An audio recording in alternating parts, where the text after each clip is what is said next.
আজকে বানাবো chilli soya, তাই নুন দিয়ে সোয়াগুলো সেদ্ধ করতে দিয়েছি।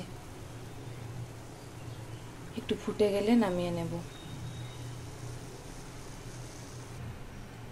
সোয়াবিন সেদ্ধ হয়ে গেছে, নামিয়ে দিয়েছি। এদিকে কড়া বসিয়ে দিয়েছি। এবার আমি কড়াটা গরম হলে তেল দিয়ে দেব।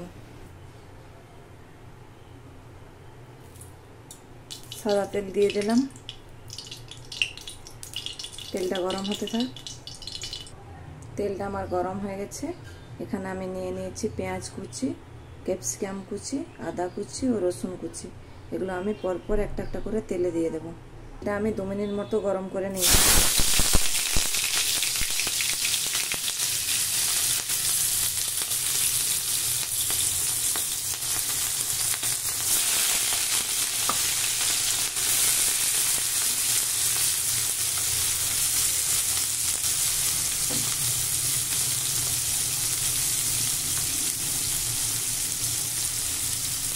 সামান্য একটু নুন দিয়ে দেবো।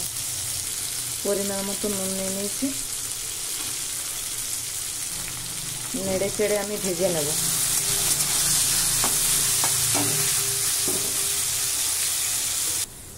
একটা প্লেটে আমি পরিমাণ মতো টমেটো সস নিয়ে নিলাম। সোয়া সস নিয়ে নিলাম, একটু অল্প পরিমাণে নেব। আর গ্রিন চিলি সস।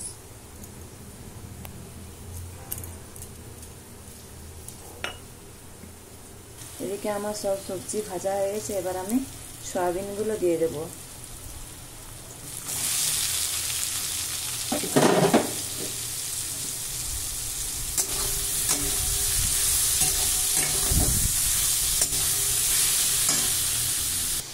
একটা বাটিতে আমি কর্নফ্লাওয়ার একটুখানি নিয়ে নিয়েছি। এটা আমি জল দিয়ে গুলে নেব।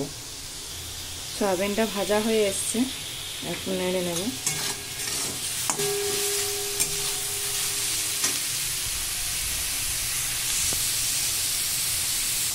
এবার আমি সসটা দিয়ে দেবো।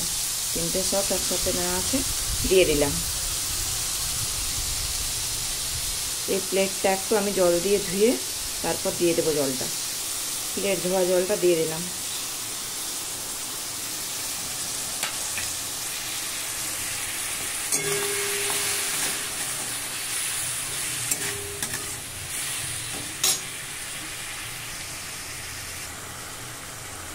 অল্প পরিমাণে গোলমরিচের গুঁড়ো দিয়ে দেবো।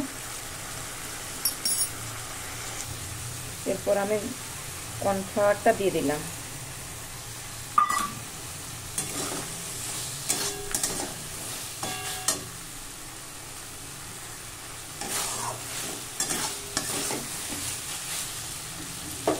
সোয়া চিলি রেডি।